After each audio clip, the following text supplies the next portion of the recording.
and dwelt amongst us. Hail Mary, full of grace, the Lord is with thee. Blessed art thou among women, and blessed is the fruit of thy womb, Jesus. Holy Mary, Mother of God, pray for us sinners. Pray for us, O Holy Mother of God, that we may be made worthy of the promises of Christ. Pour forth, we beseech you, O Lord, your grace into our hearts, that we, to whom the incarnation of Christ, your Son, was made known by the message of an angel, may by his passion and cross be brought to the glory of his resurrection, through the same Christ our Lord. Amen.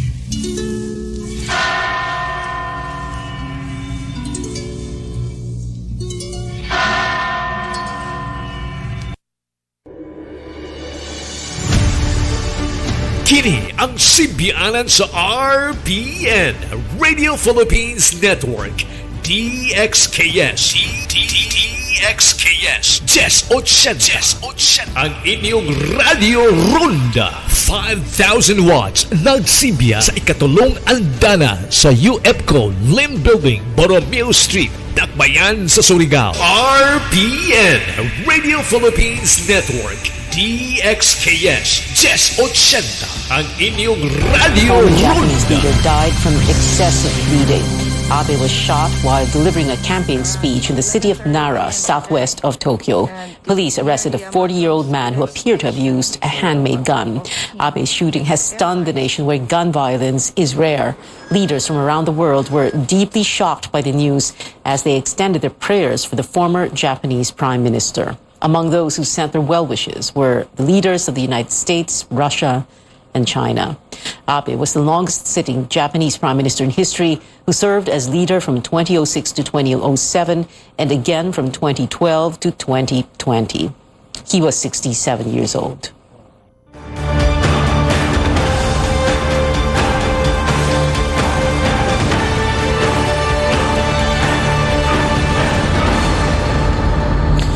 After holding a number of meetings and other engagements a week into his presidency, President Bongbong Marcos tests positive for COVID-19. This is his second time to catch the virus. Our Rex Remigio has the details. He has a slight fever, but he is otherwise okay. That's after President Marcos tested positive for COVID-19 based on an antigen test. The president's son, Sandro Marcos, meanwhile, tested negative in an antigen test. The press secretary says the Ilocos Norte 1st District Congressman was earlier exposed to the chief executive. His wife Liza and sons Vinny and Simon, meanwhile, were not exposed since they were out of town.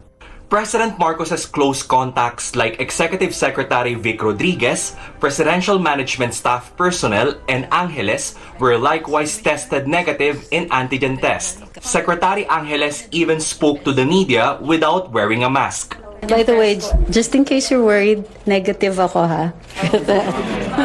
Thank you. Because of his condition, the president won't be able to attend the 246th anniversary of independence of the United States at the U.S. Embassy in Manila. He will also attend virtually the meeting of leagues of governors and mayors on booster shot uptake. There were times these past few days when the president took off his mask, such as during his cabinet meeting last Tuesday and his press conference in the afternoon. This is the second time the president contracted COVID-19. The first was in 2020 when he was brought to the emergency room after he felt difficulty in breathing. Health Undersecretary Maria Rosario Vergere meanwhile says the president has to isolate himself for 7 days. If a person is symptomatic, the antigen test will be accurate already. So we are just going to monitor the president, but of course the president would have that prerogative if his doctor would advise him to take his RT-PCR. Angeles did not reveal during the press conference where the chief executive will be during his isolation. After 7 days, Vergere says he can return to work and hold face-to-face activities if he has no more symptoms. Rex Remigio, CNN Philippines. The economic team of the Marcos administration sees a full recovery within this year despite surging prices of fuel, food, and other basic goods. Growth projections for 2022, however, have been lowered. Our Melissa Lopez is reporting live from the Finance Department's headquarters in Manila. Melissa, what are their latest projections? Pia, that's right. The economic team expects full economic recovery from the pandemic by middle of the year, although the full year growth forecast has been reduced to 6.5% to 7.5%. Against 7 to 8% set in May. The Cabinet Level Development Budget Coordination Committee, or DBCC, says the lower growth outlook reflects the prolonged conflict between Russia and Ukraine, as well as supply disruptions that pushed prices of fuel and other basic. Total government spending is seen hitting 4.9 trillion pesos this year. The Budget Department says it is open to extending a fresh round of fuel subsidies to jeepney drivers and other public utility vehicles, farmers and fisherfolk, but they will have to see first if there's more funds available. Finance Secretary Ben Diokno adds fuel subsidies should end this year as world crude prices are seen to trend lower by 2023. Budget Secretary Mina Pangandaman says they have not received a request for more subsidies from the Transportation Department. The same goes for requested cash aid for farmers suffering from higher fertilizer costs. The biggest challenge for the new administration is its new goal to trim the poverty rate to just 9%, coming from 23.7% as of June 2021, or that's 1 in every 4 Filipinos considered poor. The budget deficit, or the difference between government spending and revenue collection, is also projected to return to 3% of GDP as early as 2026, coming from a wide gap of 8.6% of national output last year. The economic managers also concede that the rise in consumer prices are sure to breach their original 2 to 4% target band, instead projecting a 4.5 to 5.5% rate for 2022. Inflation is currently on a 3-year high at 6.1% as of last month, driven by surging fuel prices, which have also pushed the prices of food and other goods higher. Meanwhile, the team is finalizing the 2023 national budget worth 5.2 trillion pesos, which will be submitted to Congress by August 22nd. Priority spending areas are agriculture, infrastructure, and the power sector. Back to you, Pia. Mel, 5.2 trillion pesos for 2023. Where does government plan to source additional funding? Isn't it worried about the growing debt? Right, Pia. Stronger household consumption and investments are seen to boost the economy and therefore tax collections. But Finance Secretary Diokno is also counting on his proposed new taxes, such as a tax on single-use plastics, taxes on online purchases or digital subscriptions, and even by right-sizing government agencies to free up more funds. As to the debt level, Diokno says the goal is a gradual reduction down to 60% of the national output, although that's a level considered comfortable in global standards, although far higher than our pre-pandemic debt level. But the government is targeting to borrow locally, more locally than for internationally, to limit exposure on foreign exchange risks. Back to you, Pia. Melissa Lopez there reporting. The Japanese government is hopeful the Marcos administration will continue to do its part in strengthening bilateral relations on defense, trade, and infrastructure projects in the next decade. Our Tristan Odalo reports.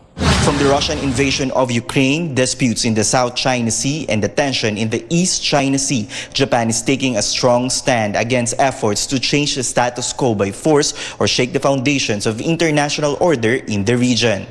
During the 68th anniversary of Japan's self-defense forces, Japanese Ambassador Koshikawa Kazuhiko says they are committed to peace and stability in the region and team up with reliable partners, including the Philippines, in terms of maritime security. Under the Duterte administration, Tokyo transferred 5 DC-90 aircraft in 2018 and signed a deal so that 4 air surveillance radar systems can help improve the country's monitoring system. The Japanese government strongly expects to strengthen defense cooperation with the Philippines' new administration under the leadership of President Marcos and coming Defense Secretary Faustino, in order to achieve a free and open Indo-Pacific based on the rule of law. Apart from defense cooperation, the Japanese government also eyes to improve ties in other areas such as diplomacy, economy, and culture. Japan is a top investor for the Philippines, one of the top traders, and the top ODA partners of the Philippines. Defense Officer in charge Jose Faustino Jr. also reiterates the country's position, working closely with Japan. Through the years, the Philippines has found Japan to be a reliable partner in pursuing regional and global peace, security, and development, that despite the pandemic, our defense and military engagements or activities have continued to flourish. The Japanese government has also invited President Bongbong Marcos to visit Japan and discuss with Prime Minister Kishida the overall bilateral relations of the two countries. Tristan Odalo, CNN Philippines. More headlines when we come back. A decision is out on the appeal of online news Rappler head Maria Ressa and former researcher over their cyber libel conviction. Plus, a new battle is ahead for Manny Pacquiao, who has committed to an exhibition match with an online personality. Details straight ahead.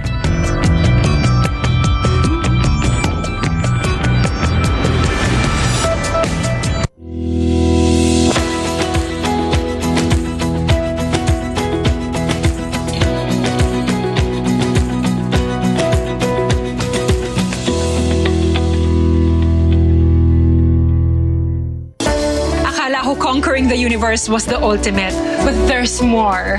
Dahil tinawag ho ako ng Panginoon for a major purpose. To guide the youth, help communities, and to bring others closer to Him. Kaya I take care of my health through proper diet, exercise, and MX3 capsule. I am ready to serve. Kasi para sa Panginoon, hindi lang ako fourth runner-up. First place ako sa puso niya. Mahalagang paalala, ang MX3 capsule ay hindi gamot at hindi dapat gamiting panggamot sa anumang uri ng sakit. Fried chicken? Timplang happy! With easy-to-cook Magnolia Chicken Timplados. Iba't ibang sarap ng chicken, kaya. Anong Magnolia Chicken Timplados mo? Iba't ibang easy chicken sarap. With more infrastructures in place, like airports, expressways, and those hard-to-reach areas, even the smallest or the micro businesses such as us would grow in terms of faster and efficient services and being able to deliver to more customers and being able to also reach out to more communities. Infrastructure projects of San Miguel will enable greater connectivity and encourage further development in rural areas and decongest major cities for better mobility. By moving more people more efficiently, San Miguel helps the economy by making its citizens more productive. Less time spent traveling will translate to increased economic activities.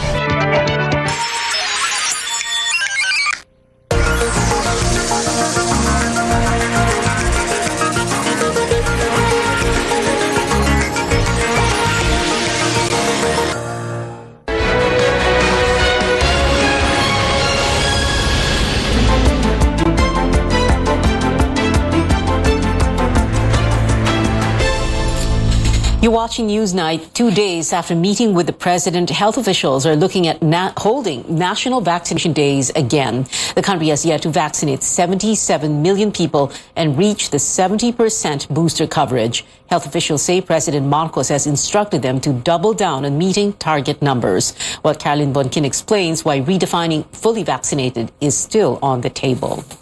This mom has accompanied her daughter to get COVID-19 booster on Friday. After battling COVID-19, she wants her family to get up-to-date vaccines. When I got COVID, bumalik yung asthma ko after 12 years. So it's really hard for me. I don't want them to get sick then, to feel that.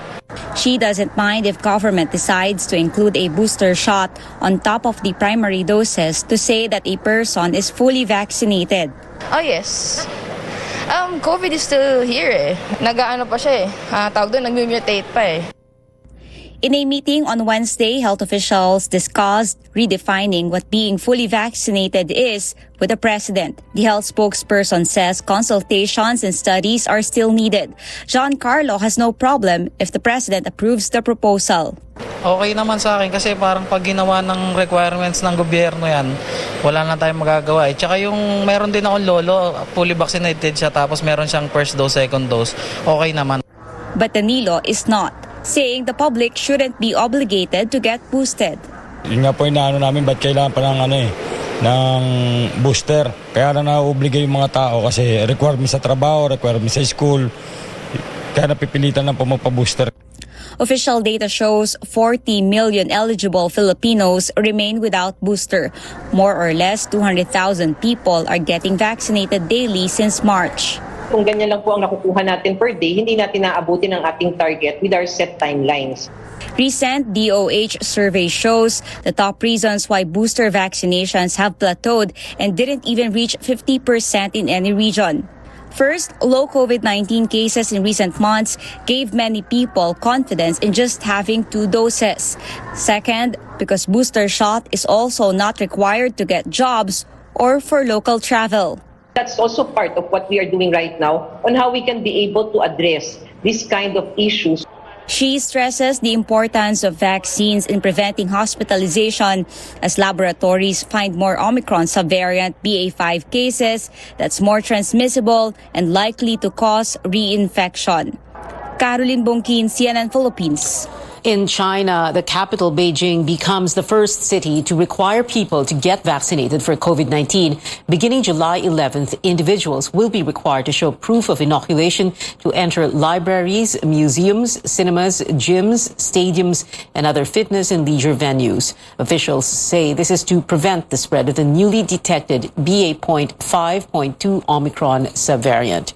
In the United States, a study finds 1 in 8 patients hospitalized for COVID-19 had weak immune system. This means over 12% of those treated in facilities were immunocompromised. Researchers say the new data suggests a layered approach to prevention, including access to antivirals and vaccination.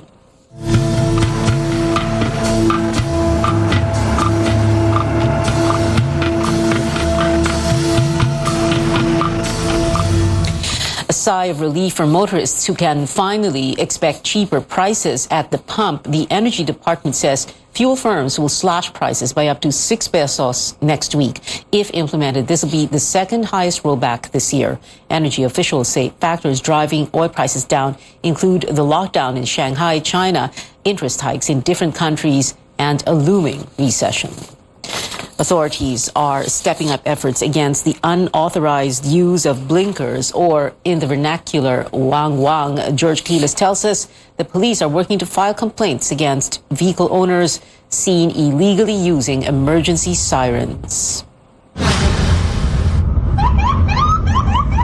This video posted by Senator J.V. Ejercito has created a buzz on social media, pointing out the abuse in the use of sirens and blinkers to avoid traffic jams. We have already identified yung tao kung sino po siya. We are just getting all po yung CCTV to see kung makuha po namin conduction stickers po.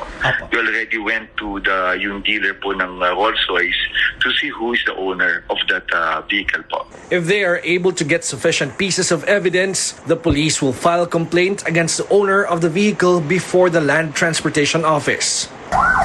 In the Philippines, only police vehicles, ambulances, and fire trucks are allowed to use sirens and blinkers during emergency situations.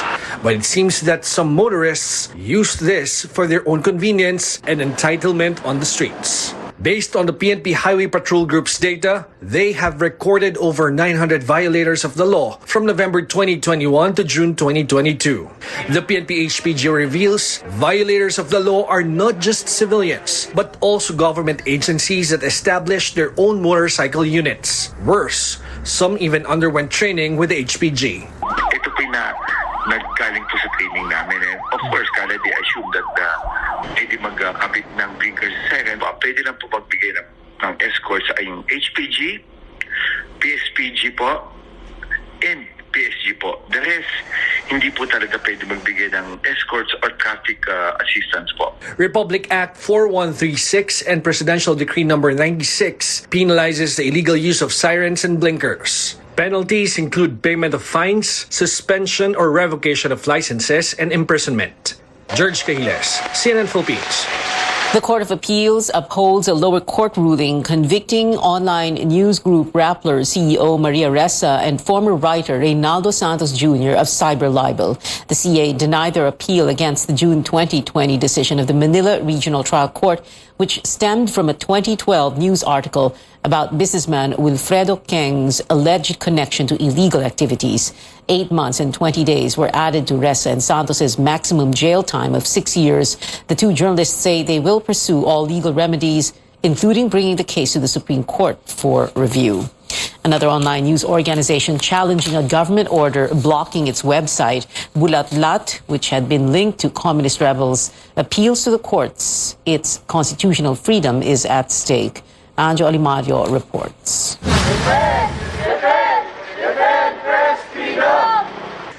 Journalism is not terrorism. Journalists from different news organizations show their support for alternative news site Bulatlat, and in nullifying the order of the National Telecommunications Commission blocking over 20 websites. Former National Security Advisor Hermogenes Esperon asked NTC to block selected websites allegedly linked to communist terrorists. He used as basis the Anti-Terrorism Council's resolutions designating CPP and PANDF as terrorists. But today, online news site Bulatlat is taking the fight to the court. Hayaan nyo yung medyang gawin ang kanyang tungkulin. At hindi dapat ituring na terorismo yung paglalathala ng ibang grupo na taliwas sa narrative ng mga nakaupo sa kapangyarihan. They argue NTC has no power to block websites without a court order. Even if it does has the power, and we dispute that it has the power, it's a patent violation of their constitutional rights to freedom of expression, free press, and then free speech, as well as their right to due process under the Philippine Constitution. The blocking measure, the news organization points out, is nothing but censorship. If they can get away with this action, then it's a slippery slope. We start with the journalists, and then who's next? That would be human rights organizations, defenders, ordinary activists, ordinary citizens. The National Union of Journalists of the Philippines warns that if there's no pushback, the same thing can happen again. There are critical reports, there are people who are, let's say, critical of the government and its policies, pero hindi naman yun pagbangga sa gobyerno necessarily. That doesn't mean na gusto natin bumagsak yung gobyerno. Bulatlat is seeking a stay order to immediately unblock the access to its website. Anjo Alimario, CNN Philippines. An official from the National Security Council stresses that the National Task Force to End Communism, or NTF-ELCAC, will not be abolished. Deputy National Security Advisor designate Romel Banlawi says the NTF-ELCAC will continue to exist and be enhanced. He says the Marcos administration appreciates the successes of the Anti-Communist Task Force, but he notes the NTF-ELCAC met on Thursday to discuss possible improvements amid criticism and red tagging concerns. Sabi nga, there are many rooms for improvement, and we are ready to listen to all stakeholders. Kaya kung may mga observations kayo about the implementation of ELCAC, lalong-lalo na kung may mga nakikita kayong abuses arising from the implementation of ELCAC, please let the government know that. Kasi naging image ng ELCAC ay na-associate siya sa red tagging. Pero ang ELCAC po is more than red tagging issue. Napakaliit na aspeto lang po yan. A non-government organization led by former Vice President Leni Robredo is studying legal action against a former official of the NTF-ELCAC. Robredo's Angat Buhay is crying foul over red tagging attacks made by Lorraine Badoy, former spokesperson of the Anti-Communist Task Force. Badoy claims the people behind Angat Buhay are from the Communist Party's armed wing, the New People's Army. She also says a so-called Leni Youth Group is supposedly recruiting members to the communist movement. Angat Buhay described these claims as utterly baseless and completely false. The group vowed they will not allow efforts against them to prosper, saying the time to stand up to fake news is now. In other news, 2 people are dead after an elevator collapsed at a building in Makati City here in Metro Manila. The tragedy happened before dawn at the Burgundy Corporate Tower on Hilpuyat Avenue. 2 others were injured. The victims were maintenance workers repairing the elevator. Makati police say the elevator from the 38th floor suddenly plunged to the basement. 2 workers were on top of the elevator car while 2 others were waiting on the 6th floor. The victims' bodies have been retrieved while their employer is coordinating with authorities. Management of the building refused to comment on the incident. The investigation is still ongoing. Up next on Newsnight, looks like Manny Pacquiao is not done with boxing just yet. He has an exhibition match set for this year. Plus, we give you a look at the list of songs you can expect in BTS rapper J-Hope's solo album, Keep it here on CNN Philippines.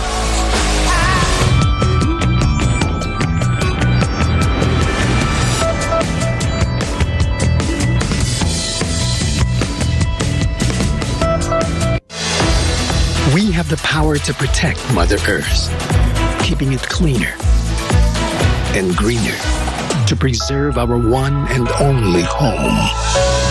Powering the good life. Meralco. Minsan ang nasaksihan ng kasaysayan ng pagbagsak ng Bataan. Ngunit mapalad ang kasalukuyang henerasyon dahil sabay-sabay nating nasasaksihan ang pag-angat nito.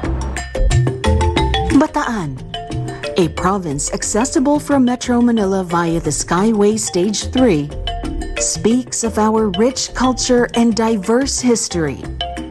So during the World War II, kami yung pinakahuling sumuko against foreign invaders. Ito na po yung pag-alala sa katapangan ng mga Pilipino at Amerikano laban sa mga Hapon. Isa po ito sa pinagmamalaki po talaga ng siyudad po ng Balangan. So ito po ay habitat po ng mga migratory birds po na galing po sa mga bansang umuulan po ng yelo. A trip around Bataan is incomplete without trying out their delicacies. Yung mga local tourists natin, mga balikbayan, tapos yung mga local tourists na namamasyal dito, mga nagbibig, pagbalik nila sa lugar nila, dumadaan sila dito para mamili. Lalo na mga balikbayan, talagang all the way from Antipolo, Laguna, talagang pumupunta pa sila dito para lang bumili ng product namin. Bataan is known to be one of the major producers of cashew nuts in the country. Maganda kasi yung climate dito sa Bagak. Medyo mainit, tsaka yung lupa namin dito parang red, yung clay. Kaya siguro maganda yung bunga ng kasoy. Tama-tama sa klima. Napakalaking tulong yung mga bagong mga daan sa atin, yung mga highways. Kasi napapabilis ang pagdadala namin sa mga buyers namin ng produkto namin.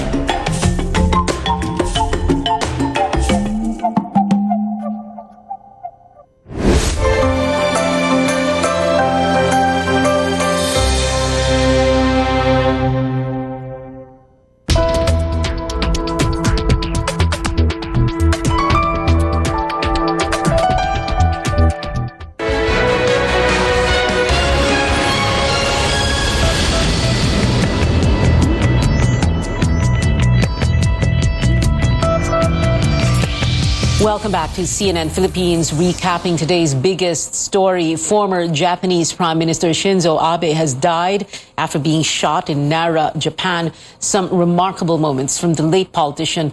Abe was the first head of state to visit the Philippines during the Duterte administration. He also paid a courtesy call on the former president in his home in Davao City. Sports fans remember Abe for his appearance at the 2016 Rio Olympics. He dressed up as popular video game character Mario for the closing ceremony, where the event was passed to Japan as its next host nation. Abe was the country's longest-serving prime minister. He was 67 years old. Making a buzz in the sports world, tennis icon Rafael Nadal wraps up his Wimbledon campaign early after he tore his abdominal muscle. The Spanish athlete withdrew just a day before the semis, meaning his supposed opponent, Nick Kyrgios, is now finals bound. Cameron Norrie and defending champ Novak Djokovic will go head-to-head for the other finals spot. And boxing legend Manny Pacquiao is set to enter the ring again soon. The sport's only 8-division champion is coming out of retirement to face South Korean YouTube star and martial artist DKU. The exhibition match happens December 10th.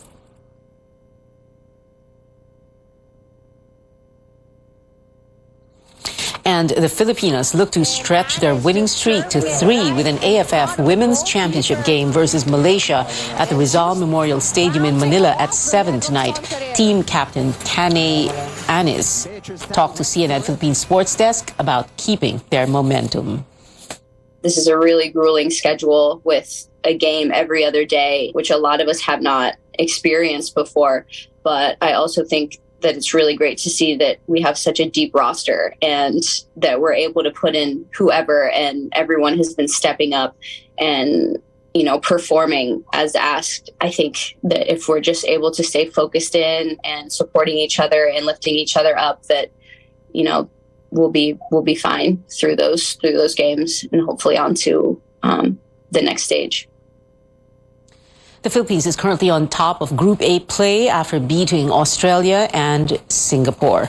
Now, for BTS ARMYs, we're finding out more about J-Hope's highly anticipated first solo album. The K-pop rapper unveiled the track list for Jack in the Box, composed of 10 titles. Korean website Naver says the album will have 2 lead singles, the first being the recently released rock hit More and Arson, which is yet to arrive. The record drops July 15th.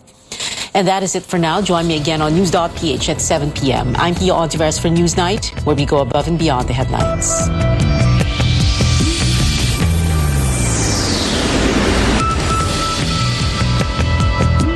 Kini ang sipianan sa RPN Radio Philippines Network DXKS DXKS Jess 80 ang inyong Radio Ronda 5,000 watts nagsimbiya sa ikatulong andana sa UFCO Lim Building, Borromeo Street, Dakbayan sa Surigao. RPN Radio Philippines Network DXKS Jess 80 ang inyong Radio Ronda.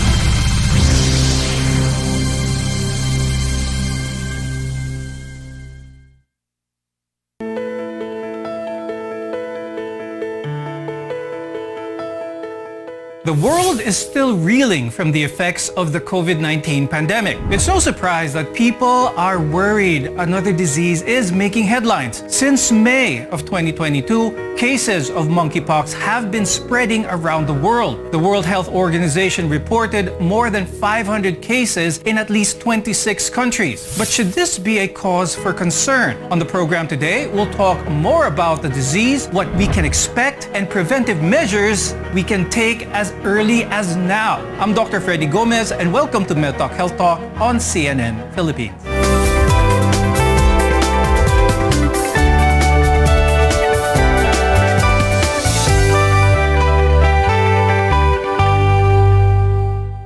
As cases of monkeypox continue to increase, our guests are here today to tell us what we need to know about monkeypox.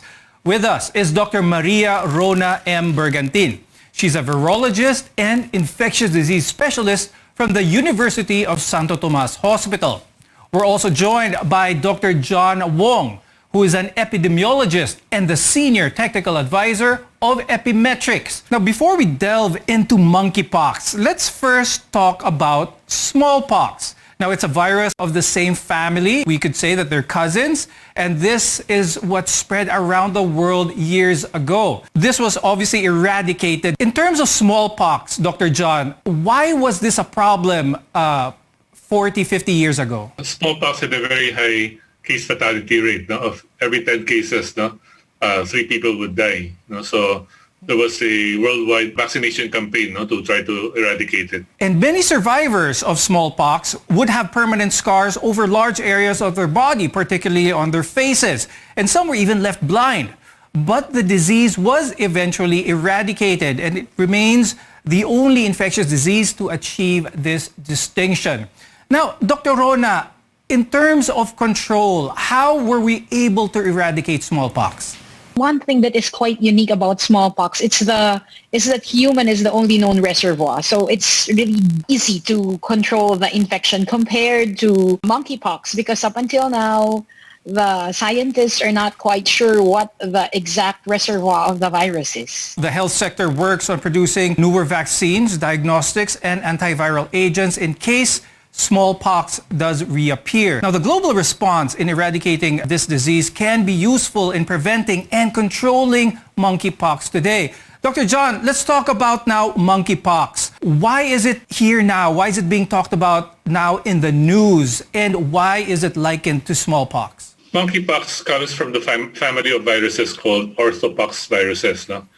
This is the same family as cowpox and smallpox. No? It was only identified in monkeys, but the reservoir are rodents in Western and Central Africa. For most of its history, it has been limited to those two areas. It's now in the news because this is the largest outbreak outside of Africa. A lot of studies show that monkeypox, although a cousin of smallpox, it shows that this is less severe. Dr. Rona, walk us through some of the symptoms as well as the progression of symptoms. What does monkeypox look like and how long does it take for the virus to show in a person? The characteristic of monkeypox is that, of course, similar to smallpox as well as the chickenpox, which is not really related to monkeypox, is that they are characterized with skin lesions. And these skin lesions typically evolve over a few weeks, or rather, coming from the WHO as a reference site, it says that for monkeypox, it takes around 2 to 4 weeks as an evolution. So during the time of the incubation period,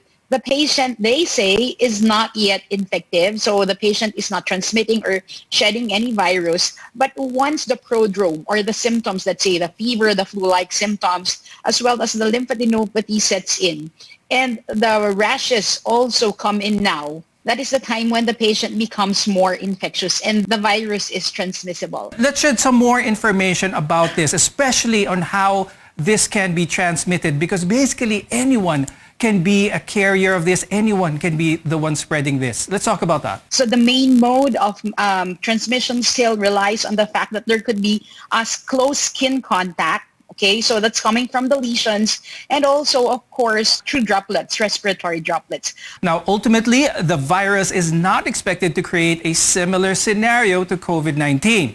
But we should still take monkeypox seriously. Nations are taking extra precautions to prevent its spread. Dr. Rona, tell us a little bit more about these measures. Typically, the wearing of masks, observance of hand hygiene, these are quite similar to the preventive measures we should be observing for monkeypox because, again, they are closely transmitted through secretions coming from the respiratory tract and, more importantly, coming from the skin secretion. So if we wear gloves when we are attending to our sick patients or those who are really ill, and then we wear masks, then definitely that can aid in preventing the spread. Do not forget, of course, hand washing. This is very, very important. Now, Dr. Rona, gaano kalala ang monkeypox sa isang tao who gets infected today? Coming from reports in Africa, mostly in Western Africa and Central Africa, the case fatality rate is somewhere between 3% to 10% with monkeypox.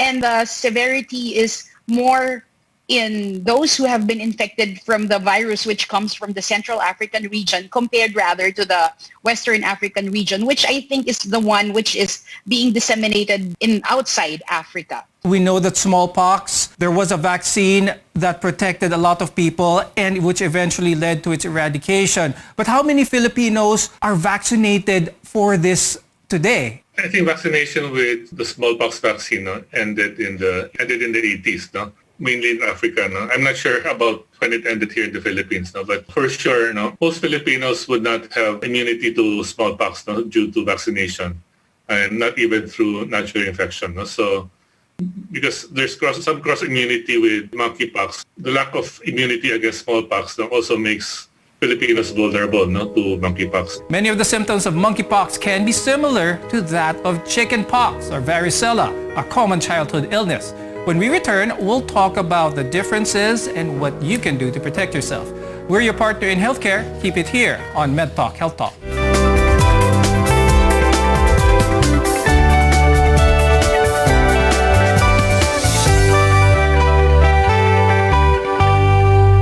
SMC, San Miguel Corporation.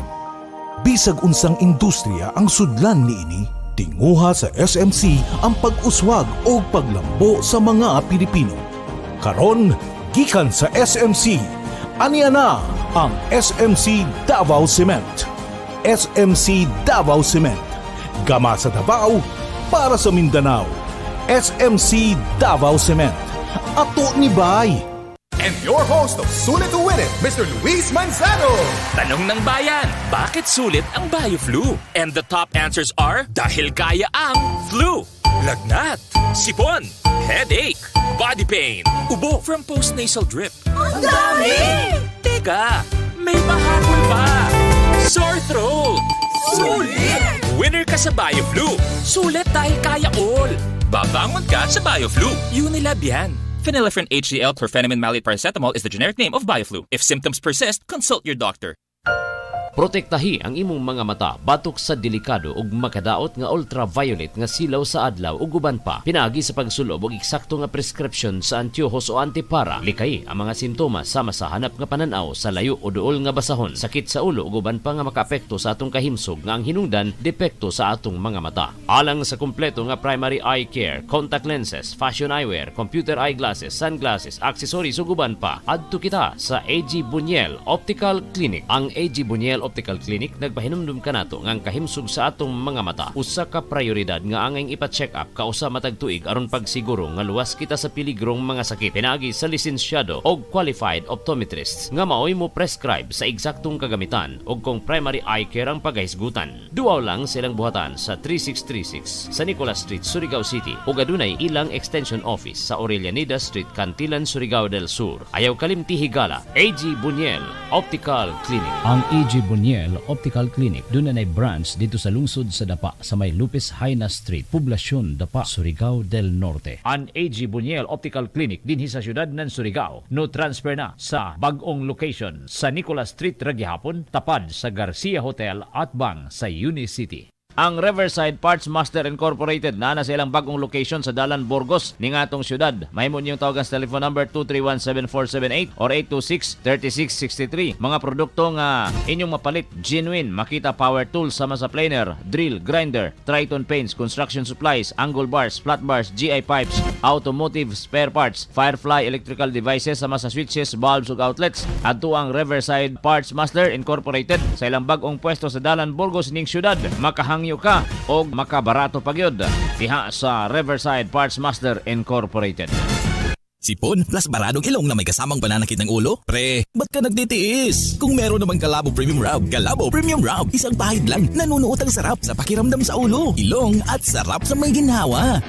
Tandaan, basta sipon na may kasamang sakit ng ulo at baradong ilong, magpahid lang ng Kalabo Premium Rub. Mabisa, kaya sigurado. Gawa ng Jesser Marketing. Mabibili na ngayon sa mga butika.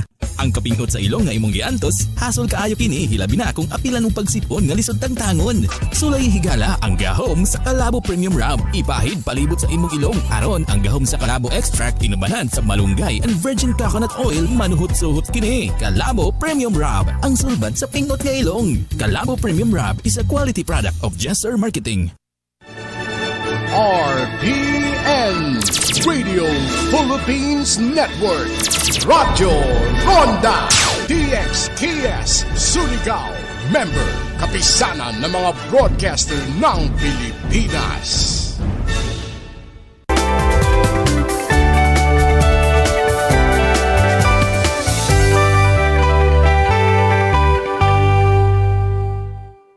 I'm Dr. Freddy Gomez and welcome back to MedTalk Health Talk. An outbreak of the monkeypox has sparked concern, but health officials report that the virus can be contained with vaccines and proper safety measures. Many of its symptoms might be confused for that of chickenpox, a very common illness here, especially here in the Philippines. Dr. Rona, earlier on the show, you mentioned how some of the symptoms of monkeypox, yung pagkakaroon ng bulutong tubig, some blister-like lesions, is similar to that of chickenpox. Meron bang way for a parent especially to be able to distinguish kung chickenpox ba ito or monkeypox na ba ito just by looking at the symptoms? Initial symptomatology, not much probably, but then what is remarkable about monkeypox and is definitely not yet reported in chickenpox is the presence of the kulani or the lymphadenopathy, as we have mentioned earlier on.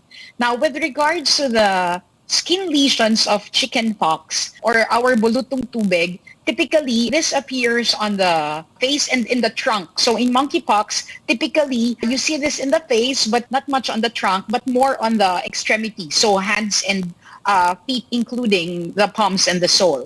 And also, when we talk of chickenpox, if you're going to scrutinize or look at the lesions closely, they appear at different stages. Unlike when we see monkeypox, isang particular portion ng katawan, pare-pareho yung itsura ng skin lesions nila. In terms of monkeypox, how bad can it get? Kailangan bang ma-hospital ang tao kapag sila yung na-diagnosed with monkeypox, or is this self-limiting? Definitely, they have to isolate themselves, if we're going to follow the recommendations of the authority, 21 days of isolation. But definitely, if we're going to have monkeypox, these needs to be reported. We've established it is not as deadly as smallpox, but is whether or not a person dies, ito lang ba ang qualification, Dr. John, para bigyan ng pansin ang isang virus? This is a new virus to most of the world, no, except in Africa. No, so people don't have immunity to it. No.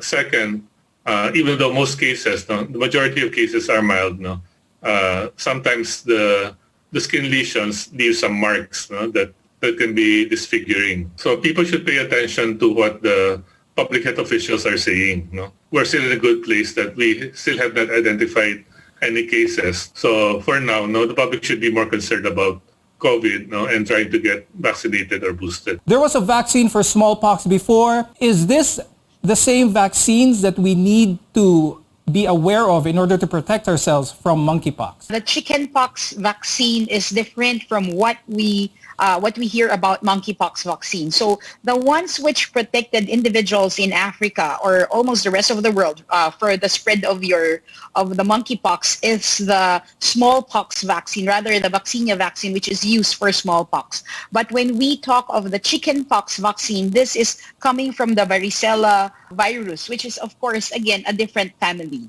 And for the varicella virus vaccine, this is widely available, can be given to children and also adults who have not yet received the immunization. But when we talk of the smallpox vaccine, which is being utilized in certain sectors to protect individuals against monkeypox, so this is very limited, only for selected individuals and not for wide public use. Right now, monkeypox, there are no cases of monkeypox here in the Philippines. But do you predict in the future that it is only a matter of time for it to arrive here in the Philippines? Health authorities in Europe discovered it. No? There were already about 200 cases. No? So they're thinking this is just the tip of the iceberg. No? That community transmission has been going on for some time. No? And since we're not testing for monkeypox for travelers, it's possible for it to enter the Philippines unnoticed. It's still not cost effective, no, to test people for monkeypox, no, for incoming travelers. No. The most we can do is to ask about travel history and look for fever or a rash, no, for incoming travelers. But because of those, no, it's possible that it could enter the country unnoticed. Whether it's monkeypox, chickenpox, or COVID-19, there are steps that we can take to protect from these contagious diseases. More on this when we return. Your health is our mission here on MedTalk Health Talk.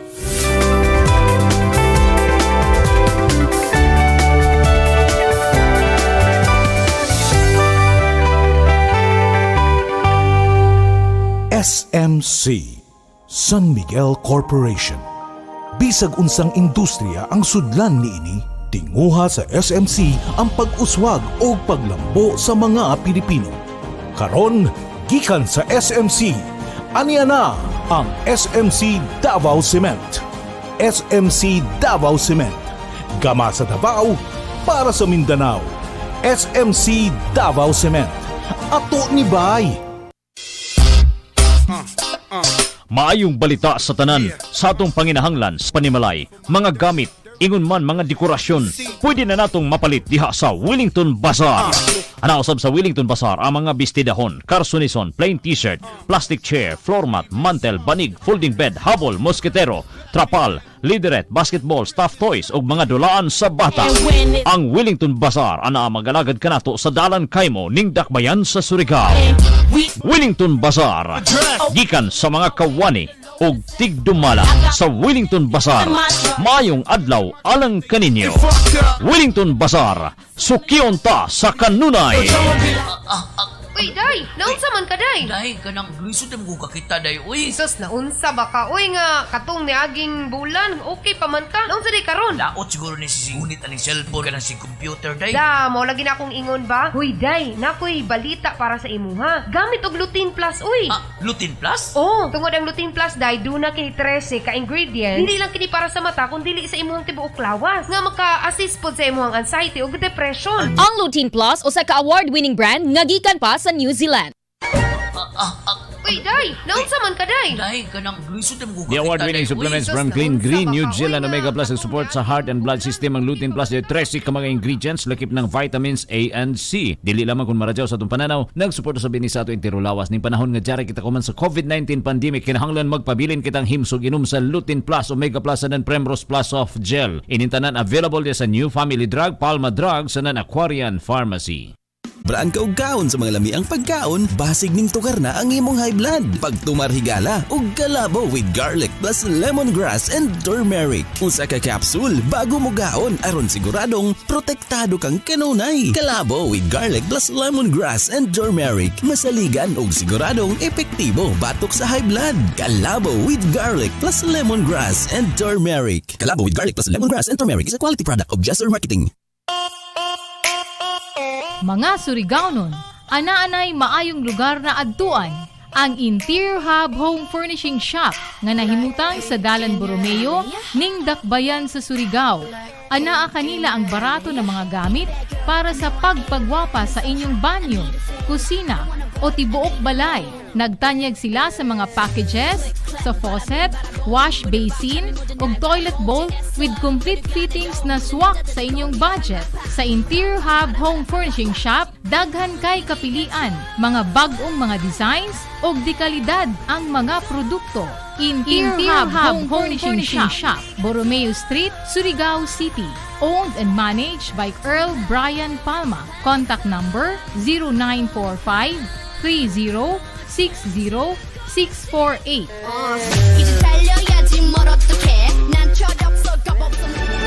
RPN Radio Philippines Network. Radyo Ronda DXKS Surigao. Member, kapisanan ng mga broadcaster ng Pilipinas.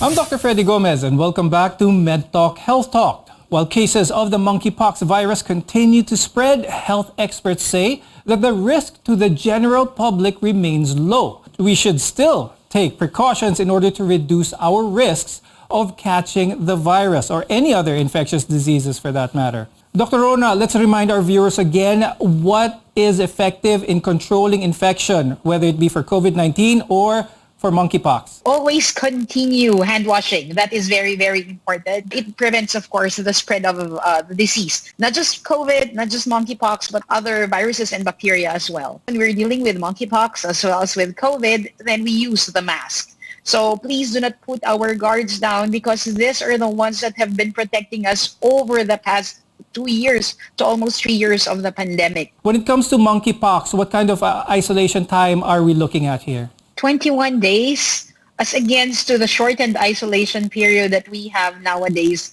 when it comes to COVID-19. And this is the duration of isolation somehow applies to patients with chickenpox because our audience need to know that as long as there is a crust in the skin lesions of these patients with either monkeypox or chickenpox, they are still transmitting or shedding the virus. Now, Dr. John, speaking of protocols, with travel restrictions easing, how can the Philippines better screen for viruses such as monkeypox as well as COVID-19? One of the most effective means of preventing outbreaks of monkeypox is to provide information to the public.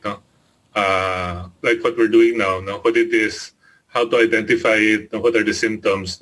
And when people have this information, they can either self-report or report people they know in their family members who have these symptoms. There are some reports of people trying to look for a smallpox vaccine. There are some people who say that they need to be updated with their varicella vaccine in order to protect themselves from monkeypox in case it does enter here in the Philippines. Let's try and clarify the air. Let's give them some good information so they could make decisions better.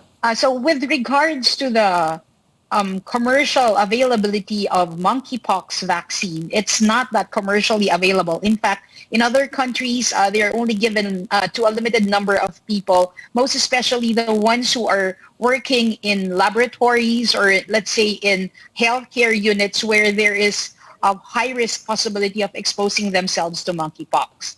Now, with regards to varicella virus vaccine being given to prevent, again, monkeypox, so again, to emphasize, they are a different family. So when you update your varicella vaccine, that means you're going to have yourselves protected from varicella, but not from monkeypox. Now, before we let both of you go, do you have any additional tips for our audience which they can use in order to protect themselves from monkeypox? I'll start first with Dr. John. The most important thing that they can do is just continue listening to the public health officials, what they're saying, whether or not there are cases here in the Philippines.